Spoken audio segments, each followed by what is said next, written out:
Do you have it? There we go. Hi, Richard. Hey, CD. Did you How are want you? them? Did you want the Penguins to sign Malkin? Yes. I, it's a win-win. It's 1 year. Yeah, it's a win-win. He knows us. He knows our system. He's playing, pretty well. Um, I think it gives him a lot of inspiration. I saw a video with him saying it's the best day of his life. I think there's a lot of benefit. It's cool because I really would like to see, and it makes it a lot more palatable when you go in saying, okay, I'm going to play one more year. This is Right. my year, right? And you have that with him and Aaron Rodgers, but it sets an expectation. I'm going to play one more year, and we're not going to play games. This is it. It's 5 million or whatever it was that he signed for, and he gets to go close out his career. And I was at the very first game that he played for the Pittsburgh Penguins, and I intend to be at the last. Oh, nice. Well, my thought was if you were on the fence at all, Yeah, okay, and yeah, if you saw the video, it felt very.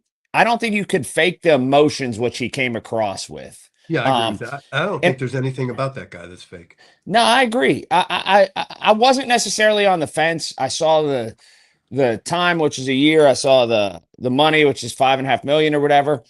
But then the video reinforced my thought that it was the right thing to do for that time span because you could tell Yeah, when people conjure up emotion, it's kind of fake or whatever. It felt as real as the day was long. It yeah. just It it really, just it did. really did. It really did. And he's so likable, and he's got such a great commitment to his son.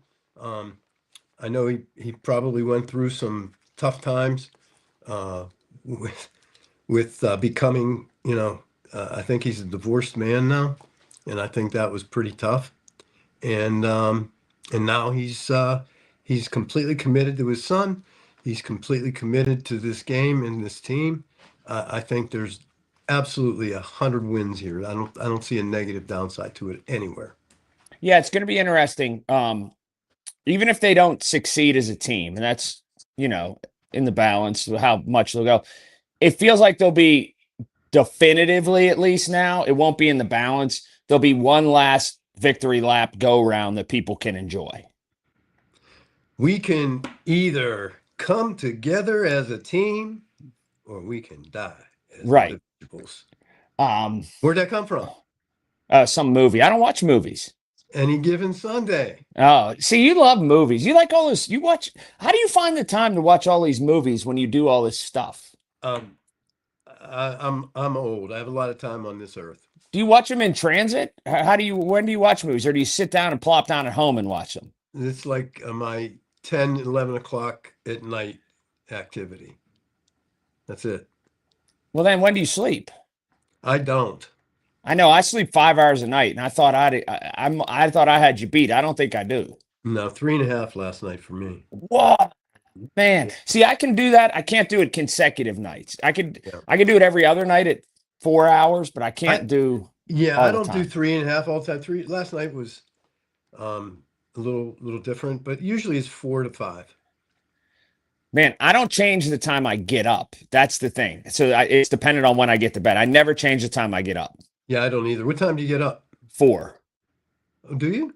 Every day. Okay, you beat me. I'm 4:44. Well, okay. Question: do you need an alarm clock? Because I don't. I Never. wake up at 3:58. I'm conditioned. My brain wakes me up. That's so crazy, isn't it? No, I don't need an alarm clock. I haven't turned an alarm clock on forever. I set it, but I never. It never goes off. Yeah, I don't even set it. Well, see, you're braver than I am. I set it. I have to set it. I have to have it set as sort of a just a an insurance policy. Yeah. It's kind of crazy. So there's a lot of the world of sports right now. The Kyle Busch thing, Crazy. tragic. Yeah, tragic. Evgeny, it's wonderful. I'm really happy, and I'm betting that lifts the rest of the team too, because I know the personal relationship between the top three guys, Sydney, Chris, and and himself. I think that it will really elevate everybody else. It brings some familiarity back for everybody, and I think they can make a solid run. And I'm excited about the goalie. I think it's going to be the young guy. I'm excited about him.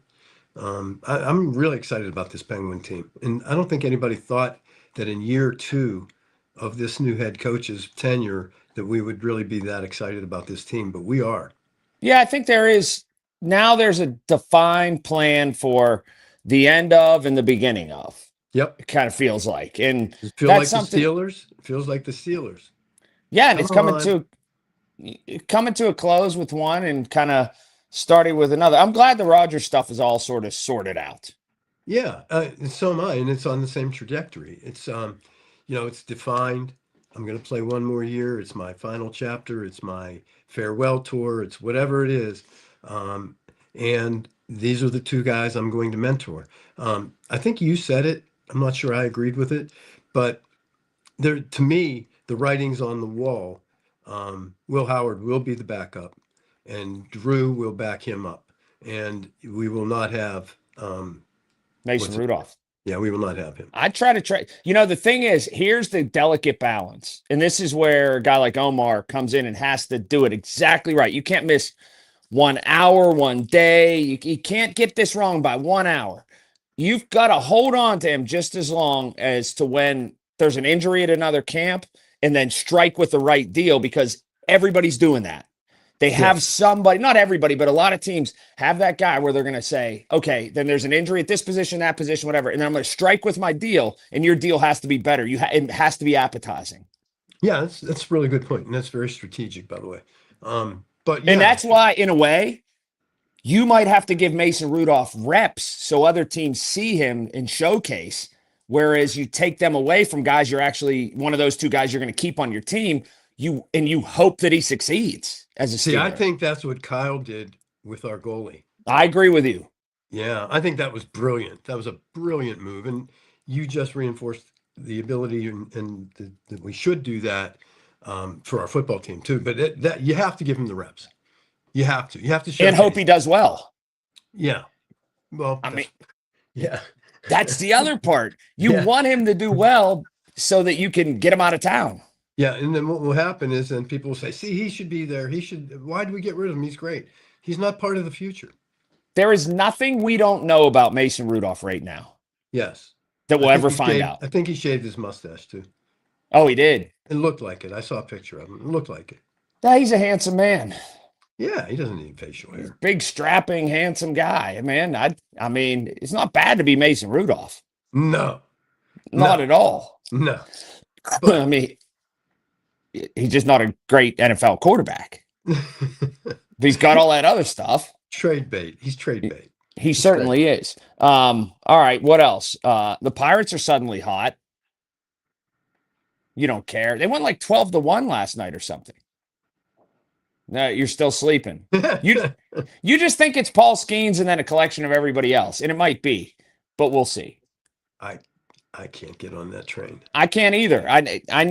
I've said this all the time. I have to wait until at least like 90 games. I can't. I just can't get on that train. No. Is it sacrilege to say that about a Pittsburgh team? I don't know. I just can't get on it. If I were Paul Skeens, I'd have a calendar and I'd X out every day that passed, getting closer to being able to go command the big money because the big money's out there for him. Oh, And- you know what? I did have a question for you. You're right about that. I thought of the paradoxical way and the quizzical way in which Kyle Busch died. Okay. Yeah. And that he regularly would drive a race car 185 miles an hour. And we're talking about not an F1 car and not an Indy car. We're talking about essentially kind of a souped up car that you and I could buy. But it sometimes topple at, Talladega or Michigan, 205 miles an hour. And then he died from a sinus infection that grew into sepsis, which is crazy when he's had all these wrecks his whole life that were incredible. It's crazy. I thought of something to ask you. What is the fastest, either on track or on the road, whatever, what's the fastest you've ever held a steering wheel and pushed those pedals down that you've ever pushed a car to in a controlled environment or non-controlled environment? Did you ever do Uh, like one of those Charlotte driving things or whatever? well, I did. I went to and attended and became SCCA licensed Oh, at Riverside, and that was the Jim Russell School, British School of Motor Racing. yeah, because they have the barber one and then that one are like the Yeah, two big it ones. wasn't Barber. It was, but that wasn't that was only wasn't an Indy car, And but that was that it was in was open California? wheel. That was in Riverside. Like Yeah, out, okay, out in San Bernardino County. Okay. yeah, It's so how yeah. fast did you drive? But that wasn't. Regrettably, I tell you that I'm probably about 165 on the Still road. On the road, on the that's road yeah. in what, a Mustang or GT? No, it was probably a Ferrari. Wow. Yeah. Were you anxious? No, scared to death. Where were And you you in know what? some, were I you was in, here. I was here. You know, the things that go through my mind are, and the speed doesn't scare me. The things I think of are, I didn't check to make sure, all the wheels are on right. That, I feel weird about that, because I think about those things. And I actually, on our show, and it was what, Chelsea, about a year ago, where we interviewed Mario Andretti. oh, wow. It was so cool. And I'd like to can we run that again this week? Yeah, you No? should. How come? Some point. I've what? Oh, I have a different, I've Ryan Minton, but we can run it. So I asked him that. Okay. I asked him if he had ever experienced any fear. And I think his words were, this is a summary. If you have a fear, you shouldn't be driving. You shouldn't be racing. If there's any fear anywhere, you shouldn't be racing. Wow. Yeah. 160 on the road. Yeah. There's not a lot of road, like 40 down at 43, like in Washington County or whatever that is. You can go fast on that road. You got to make sure it's free and clear though. I shouldn't even have said that because I No, don't I'm want fine. anybody It's fine. thinking that I validated or that I approve it, because it's crazy. It's really crazy. It's a crazy feeling, because you're looking around to see if you're going to get caught. I mean, it's terrible. Do not do what I did. And I only did it No, once. I no, only did it that's once. statute of limitations is up too. So there's that. Um, man, but I How just, about you? no, like 100. 100 is fast. Yeah, not really though. In what? Mustang, not one of yours, just so you Mustang. know. Hmm. Oh, it's okay. Mustang. What kind of Mustang? Just it's GT, regular sort of stock GT. Really? Hmm. How long ago? 12 years ago, probably.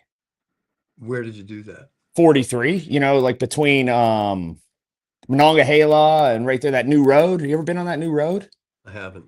Oh yeah, it's like a racetrack. It's paved, it's nice, it's clear, all that. They say where people really hit it, not around here, but you've probably made this drive between Vegas and LA. Never made that Or drive. no, when it's now there's too much population, but back before, if you're driving across the desert Southwest or between Phoenix and LA, Yeah. when you get into like Needles, California, and those cities out through there, you just get all over it because all there is, and even if you crash, you're not going to hit anything hard. Yeah, but you could flip. You could. That's the thing. You could flip with the back end comes out from behind you. Yeah. That was the thing about that Ferrari too. If you're in a Ferrari, Oh, the I can't back even think about it. it's driven by the back. And just remember, I still love a Ferrari. I know. Do you like the we have electric Ferrari? the SF90. Yeah, I do. I do. that's odd for you. Oh, I really do. And there's a weird color they offered in that I really like. It's like a sunrise orangey reddy color. I love it. I actually love it. I mean, I can love other cars besides our brand, and I do love that one. My son loves a McLaren. Yeah, too much for me. It's And like you're a car guy. You attend yeah, Cars and Coffee. I'll be there Cars and Saturday. Coffee. Yeah. Is it this week? Yeah. I don't. The supercars are too much for me. They feel like robots. I'm not into them. Well, you know what I don't like about the McLaren? What's this? It looks like a Corvette. Pretty good call. Yeah, Um, I mean, it looks just like Corvette. And by the way, I like a Corvette.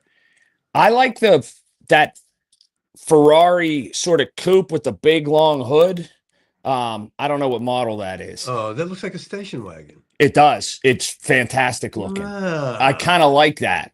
Uh, ah. I do. But you know what I'm a sucker for that everybody likes these supercars. They like to go fast cars.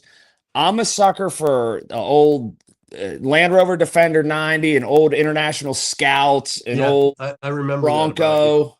That's Yeah. I don't need to go fast. I don't need to even go rugged in those cars. I just like the looks of and the sort of the old school kind of everything no power, not a whole lot of power stuff. It's all sort of beta, back in the day things. Well, Those are great. you like the 60s cars, and I do too. I love them. Yeah, and even in through the 70s. But you know what else? Give me an old Toyota Land Cruiser. Yeah. Not when they expanded big, but the small ones. Yeah. I wasn't real fond of those. I loved the cars that my dad had.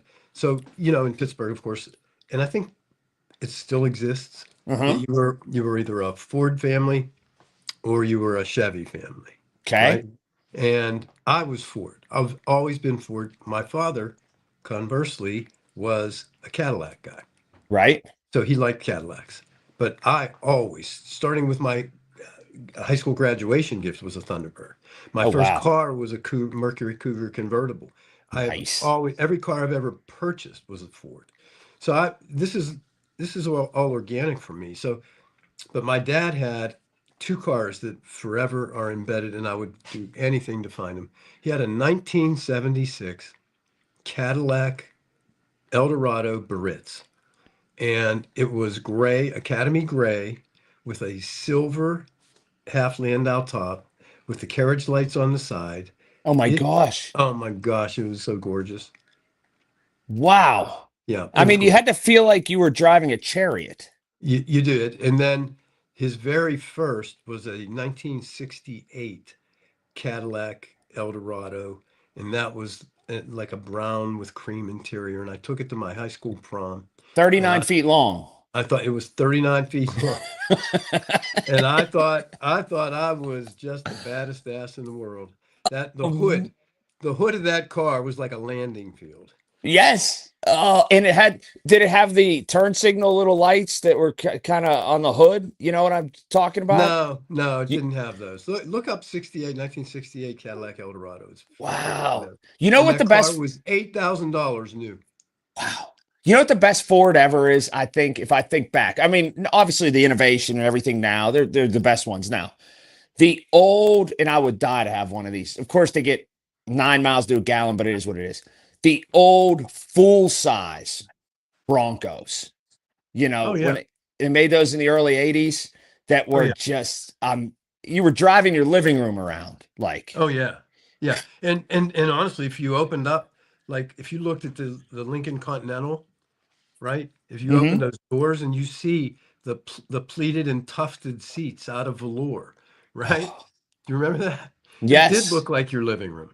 Oh, and the other part, they weren't fuel injected. You had to get in them and bang that gas pedal down. Oh yeah. Whoa, whoa, whoa. Oh And my it God. shift up here on those Broncos. Oh, that or the old F-150s. Those trucks are something. Yeah, Because they are. We were touching on this conversation a little bit today, but the world is really not in the greatest place right now, right, and I hate that. Um, and we're either all the way to the left or all the way to the right, and somewhere in between, but we're not somewhere in between. And the reason I bring this uh, up to you right now is it saddens me that we have gotten so far away from those times. And I'm not just being nostalgic. I'm talking about true values and humanity and caring. And I don't see that. And it's such a rarity. And it makes me sad. And it makes me feel old, honestly, to think that that's so far away. That was so far away from where we are now. And I'm sorry to see that. I really am. And I don't know how to reset it. And I don't know that you can ever put that toothpaste back in the tube. That's why I talk about those cars. Like, give me a first model Ford Ranger with the Yep. big back window Yep. and just tool on down the road and mind my own business. That's my speed. Yep. With a gear shift stick that's about this long all the way to the floor. Yep. Wow. Grind it. You remember the H pattern? Yeah. Oh, I love. We talked about this, me and you, when I saw you not long ago, about there's few people that can drive a manual transmission. I'd love it. Give it to me. Yeah, I don't think Chelsea, can you drive a manual transmission? Kristen, can you? No. Not a And chance. and everybody in my age group learned on a stick shift, right? Right about that. Yeah, well, my age group and yours are a little different. Yeah, a little bit different, right? You're older than me. Oh But no. Well, when you learned, you had to get out and crank the front of the car. no, I had to saddle up. Well, that's a good note to end on. Everybody needs to just. I like that pensive look of yours into the sky. I am. I'm thinking about it. It is a good note to end on, though. It's a agree good with life you. lesson. See you next week. Love it. See ya.